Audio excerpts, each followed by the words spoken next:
Baik, Assalamualaikum warahmatullahi wabarakatuh. Salam sejahtera untuk Waalaikumsalam. kita semua. Halo teman-teman, kali ini saya akan berbincang dengan salah satu narasumber dari Inspektorat Jenderal Kementerian Kesehatan. Kita bakalan ngobrol tentang bagaimana sih peran Inspektorat Jenderal Kementerian Kesehatan dalam menghadapi tantangan zaman, khususnya di era yang serba cepat ini, supaya tetap bisa menjadi pilihan masyarakat, tetap dipercaya, dan tentunya berdaya saing. Seperti yang kita tahu, nilai-nilai dasar ASN yaitu berakhlak. Dan kali ini kita akan lebih membahas dari nilai adaptif, yaitu bagaimana Inspektorat Jenderal mampu menyesuaikan diri dan berinovasi serta memberikan kontribusi nyata di tengah perubahan yang begitu cepat. Yuk, baik langsung kita mulai aja ya. Halo, selamat siang Mas Widi. Halo, selamat siang menjelang sore. Mungkin kita perkenalan dulu ya sama narasumber kita hari ini. Bisa diceritakan sedikit mungkin tentang Mas Widi dan peran yang dijalankan di Inspektorat Jenderal Kemenkes. Oke, selamat sore. Perkenalkan saya nama lengkap Widianto Priyotomo. Saya kebetulan masuk ke Inspektorat Jenderal itu di tahun 2014.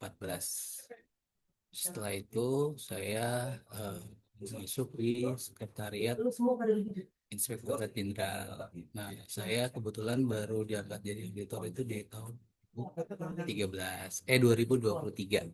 Gitu. Jadi saya kurang lebih baru 2 tahun lagi jadi auditor seperti itu. Nah, saya kebetulan sekarang berada di Inspektorat 3 yang membawahi P2P dan PKPK. Itu aja sih Baik, untuk wah, perkenalan singkatnya. wah, terima kasih Mas Widi, menarik sekali ya. Jadi teman-teman bisa lebih mengenal langsung siapa sosok narasumber kita pada hari ini. Izin Mas Widi langsung ke pertanyaan ya. Boleh silakan.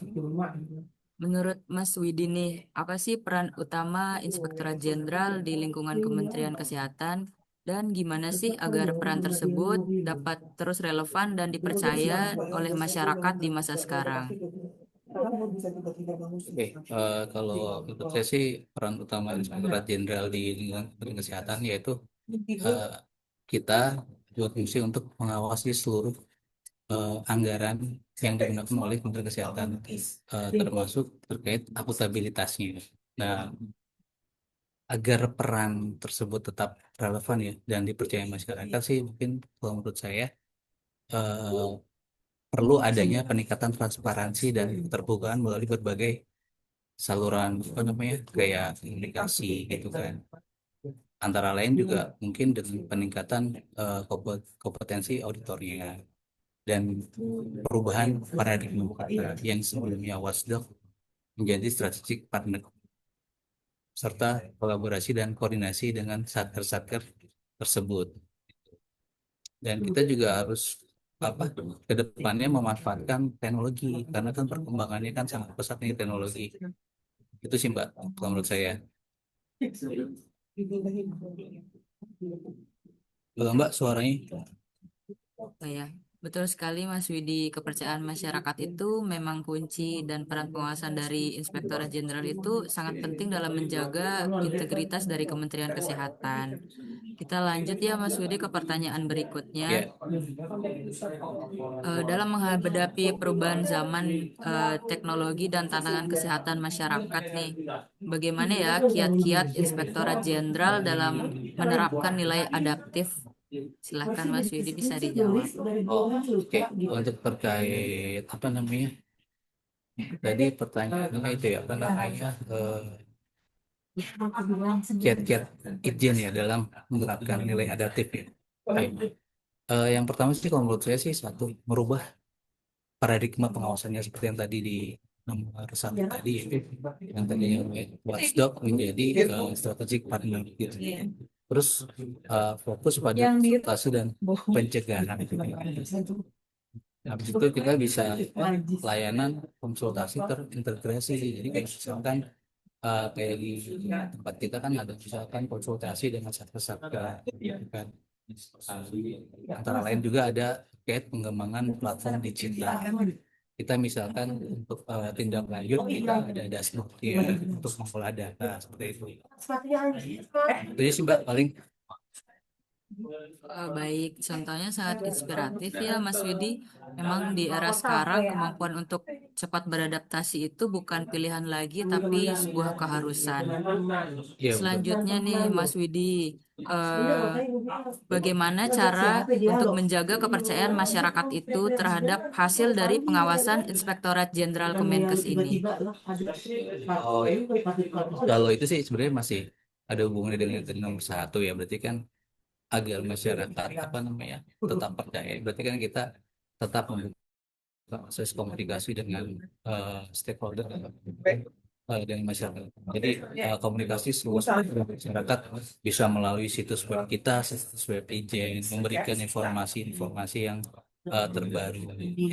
Atau mungkin bisa juga dengan call center dan marketing media sosial itu sih. Terus kita juga bisa menyampaikan hasil-hasil pengamatan kita di website tersebut gitu. Itu sih Mbak. Baik, jadi memang bukan soal hanya internal aja ya Mas, tetapi juga bagaimana publik bisa melihat kinerja Itjen secara nyata.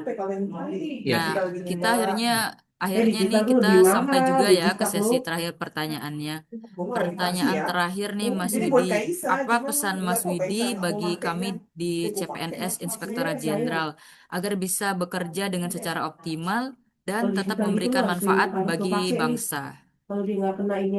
kalau pesannya berarti kalau menurut saya sih ya jaga integritas dan ketika bekerja jadi hindari segala bentuk korupsi, nepotisme yang bertentangan dengan aturan terus bekerja optimal dan selalu berkontribusi ya kan. Lalu lakukan tugas dengan penuh dedikasi dan semangat untuk menciptakan kinerja yang optimal terus jangan pernah apa ya terus belajar dan berkembang kita harus terus meningkatkan kompetensi dan pengetahuan kita secara berkelanjutan dan yang lain kan kita jaga semangat pengabdian ya karena kita kan CPNS juga sudah tumpah kan ya kita untuk dapat apa namanya memberikan yang terbaik untuk bangsa ya itu aja sih Mbak. Baik, terima kasih banyak Mas Widi atas pesannya. Sungguh sangat memotivasi. Semoga kami bisa mengamalkan nilai-nilai tersebut dalam pekerjaan sehari-hari. Kita udah tiba di penghujung sesi ya Mas Widi. Terima kasih banyak kepada Mas Oke. Widi, narasumber kita pada hari ini. Sudah berbagi pengalaman dan pandangannya.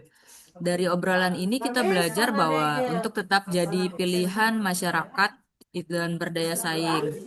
Inspektorat Jenderal ini harus terus adaptif ya, terbuka pada inovasi serta berkomitmen menjaga integritas. Semoga dengan ini bisa jadi inspirasi bagi kita semua, khususnya para ASN muda. Baik teman-teman, sampai jumpa di kesempatan berikutnya. Tetap semangat dan mari terus berkontribusi untuk Indonesia yang lebih sehat dan berintegritas. Terima kasih Mas Widi. Terima kasih Mbak Daniel ya sampai jumpa.